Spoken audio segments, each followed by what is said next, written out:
ভাই তোমার বাসা কোথায়? বাসা উসে ব্রিজ। উইসে ব্রিজ আছে নাকি রে? হ্যাঁ আছে, উইসে ব্রিজ আছে। আছে। তুমি হিন্দু না মুসলমান? মুসলমান। বিয়ে করছো? না তোমার দাদা করছে? করছি। ঠিক আছে, তাহাতে থেকে লক্ষ্য রাখেন, খেলা শুরু করে দিই।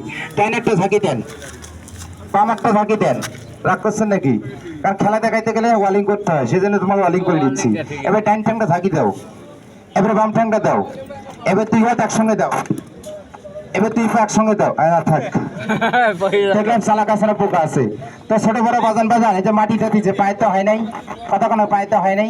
একজন একজন করে পাতে গেলে অনেক সময় লাগবে। একটা মিনিটের জন্য সকলে একটু দাঁড়ান বাজান। এই খেলাটা খুব সাধারণ খেলা। একটু দাঁড়ান, একটু পায়ে হাতে একটু দাঁড়ান, সকলে দাঁড়ান। খেলাতে গেতেন এদিকে লক্ষ্য রাখেন। সামনে আরে বড় হ, আরে বড় হ, আরে বড় হ, আরে বড় হ, আরে বড় হ, আরে বড় হ। শুরু করে দিলাম।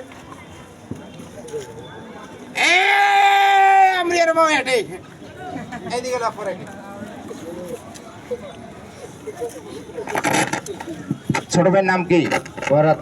কি নাম? বরাত। হিন্দু না মুসলমান? মুসলমান। নামের আগে পিছিয়ে দিছে নাই? বাড়ি ছিঁড়ছে পাত্র।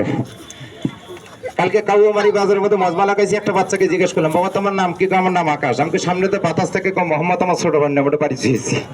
সেজন্য মোহাম্মদটা পাল্টে ফেলাইছে। কথা বোঝেন নাই? এদিকে লক্ষ্য রাখেন, খেলা জগতে চলে গেলাম। তো দুইটা শক্তিশালী লোক আসবেন, এই তরিগুলো দিয়ে আমাকে পান দেবেন। যত প্রকার পান আছে আমার কোমর মধ্যে দেবে। আমি 1 2 3 বলবো, তোর পরে পান থাকবে না, আমি তোর এই ভিতরে থাকবো না। খেলাটা কেমন হবে? অবশ্যই ভালো হবে।